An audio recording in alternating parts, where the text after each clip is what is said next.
Okay, have we started?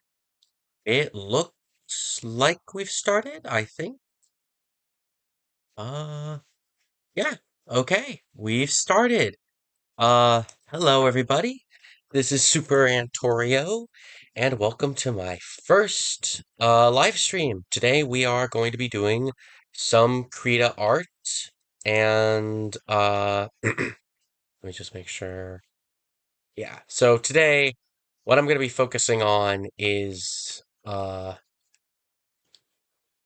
brush am I using? I'm going to be focusing on just doing some artwork for my character.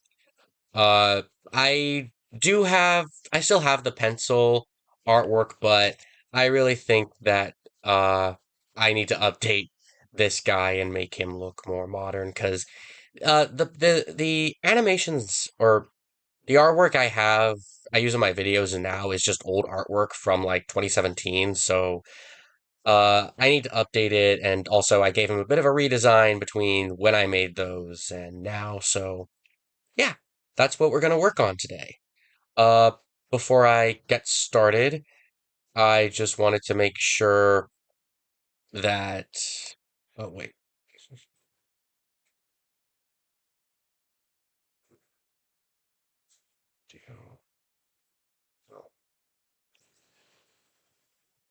Sorry, I got distracted. I hope that everything is working. I did test this a bit beforehand. Well, all I really tested was just like if the audio sounded okay, but I hope that this goes well and that we have a good time. So yeah, I'm just gonna work on drawing my character a little bit. I have a variety of artworks that I've gotten started on. So like I got him scratching his head, him pondering something. I got one of him angry. This one I really want to do because one thing I've never really established about my character is if we go back to this first one. So my character has always had red and blue gloves, and it's not present here, but usually there's like tattoos running along his arms, or what appear to be tattoos. In reality, it's actually power that's being channeled from the gloves into his arms. And when he gets like really excited, they basically become fire. So that artwork that we saw of him getting all angry is like him unleashing his power. Yeah, like right there. And it doesn't. Oh, I went a bit ahead there. It doesn't have to be exclusively like him getting mad either. I have like an outline of what I want to do later where like he uses his power to show off that he's excited. Yeah, like right here. Like he's excited and the power's being channeled into his arms. Anyway, so yeah. Just this won't be a very long stream anyway. Probably just working on coloring in one of my first the first piece of artwork that we saw, and that'll probably be it for today. Uh, and just before I get started, I do want to shout out my friend Bombo Game. Uh, he is the creator of Project Suit, which I star in as Dr. Mario. It is a Smash Bros. Machinima, and he also creates music and does some streams as well. He's actually live streaming on Kick.com right now, and currently Bombo is going through some things right now, and uh, he needs support. He's a really cool guy, and I really appreciate being able to do the voice of Dr. Mario for him in Project Suit. And I don't know what's going on, but Bombo, if you're like watching this like after your stream, I hope that whatever's going on does pass, because you deserve to be happy, dude. We all deserve to be happy, and it's a real shame whatever's going on in your life, and I hope that you feel better soon. Just know that like me and the rest of the Project Suit crew are here. Your subscribers are here, or not here in the stream, but they're with you. And yeah, just keep on keeping on, buddy, okay? So, yeah, I guess we should get started now without further ado. So please check out Bombo Game if you have the time. Again, he does great videos, and Project Suit is really good. All right, so let's get started on some coloring. Guess we'll start putting his. Oh, it's probably it's gonna be kind of interesting because like I'm projecting what you're seeing is being projected onto my TV, and I'm just like actually animating on like my computer here. So I'm just gonna add in his arm tattoos, or as we've now established, they are his arm powers. Oh, wait, it's not the tool I want to use. Is it? Which one did I use? I forget. Okay.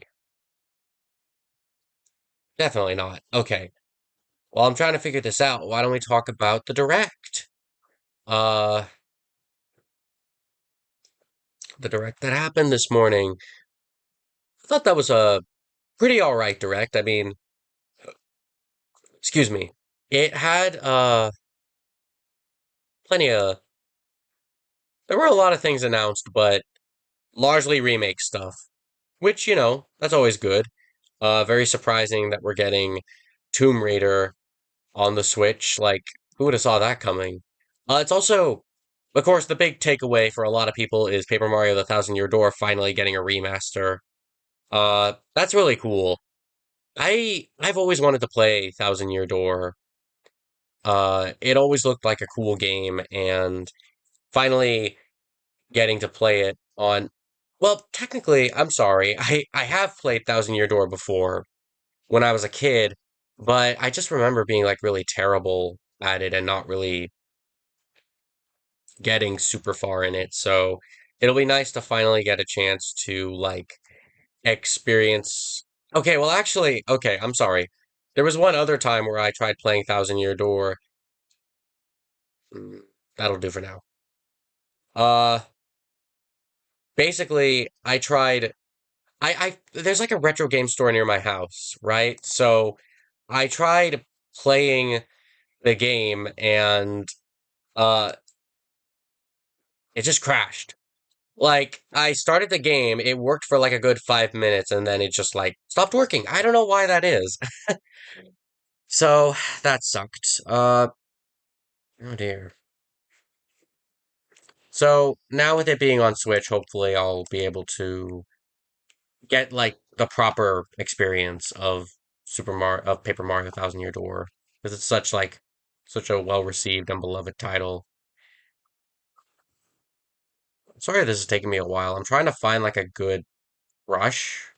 Can't really see that on the screen though. It's like you just see. Oh, I did not mean to do that. Not even a fan of this art style really, but like I want to just see if it works so that I can be like, okay, is this the style that I want to go for moving forward, or do I want to start over? Uh, but well,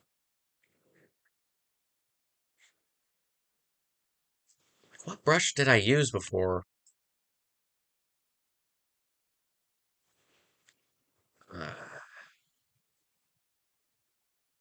Princess Peach game looks good too. Like, it's really cool that Peach is getting a game in general. Like, she had one back on the DS, but I heard that it wasn't like the best, I guess. So it's really nice to not only see her getting a new game, but also just one that has like a really cool concept. Like it looked so good. There's like so many things you can do in it. And you know what? Maybe I'll just anyway. But yeah, there's a lot of cool things that it seems like you can do in the Peach game, and I can't wait to play the game when it comes out and see what other costumes they have. It really felt like with this direct, they were trying to sort of send off the Switch because it was interesting how at the end they were like, we would like to direct you to all the games that we've released on that are being that are coming out for the system from now till 2024. So it really felt like they were like, oh, here are some other here. No, that last part, it felt like they were saying these are the rest of the games. These are more games coming to the Switch, and we're getting ready to enter the new era because there are rumors right now of a new Switch coming out, or not a new Switch, but a new system coming out in the second half of next year. So Nintendo's probably getting ready to finish up the rest of the games they have for the Switch right now and get ready to start loading out the next console, whatever it is. And I'm really hoping that whatever the new system is, it's like backwards compatible with the Switch already. Because it would just be really weird if because the Switch has a gigantic library. And it would just be a shame if you didn't make it backwards compatible with the previous Switch. Because can we just take a moment to appreciate how big the Switch's library is? Okay, we got multiple Mario games, including sports titles, a new 3D entry, a new 2D entry, plenty of spin-off games. We got a new Zelda game. We got a remake of an older Zelda game, as well as a new Zelda game spin-off. We got the entire Pikmin trilogy, complete with Pikmin 4. We got two more Splatoon games, a new Animal Crossing game, Fire Emblem finally came back to a home console. You can play the entire Xenoblade series minus X. Uh, you got series coming back like Advance Wars and uh, Metroid Dread and Metroid Prime 4, which will probably get pushed to the next Switch. Metroid Prime getting remastered. You got F-Zero finally getting a new game, even if it's just reusing some of the same assets from the SNES game, if I'm not mistaken. Maybe not. You got a new Smash Bros. Game, and you got like all these ports of like older Wii U titles as well. And and when I say Wii U titles, it's like they picked like the most well received games from the Wii U and ported those over. And it's not even bringing up the third party stuff. Like you have there's so many third party games on the Switch right now that you wouldn't think to see on there. I mentioned Tomb Raider, but now there's Metal Gear Solid, there's Devil May Cry, there's Skyrim, there's Red Dead Redemption, Grand Theft Auto, Doom. What else is on the Switch? Dark Souls. Like you got the Switch has like this massive library and it's so great and it would be such a shame to say, "Oh, we have to start over because of for some reason." It would also just be really disappointing to consumers as well because they probably have a whole bunch of Switch titles that they haven't touched or that they bought, and now it's like, oh, I can't play them on the new system. And it would also be kind of good for Nintendo to be like, oh, you can play all the Switch titles on the new system. Because then, say if they can't get out like that many big titles for the Switch's launch, they can be like, oh, you can play an older game from the Switch with higher resolution and uh you know, higher frame rates because apparently the Switch 2 or whatever is supposed to be as powerful as the PS4 at least. Like they're saying it's as powerful as the PS5 and that it can run Final Fantasy VII Remake, but don't forget that was a PS4 title first before being PS5, so I'd imagine it's as powerful as the PS4. Be cool if it was PS5 quality, but we'll see. And yeah.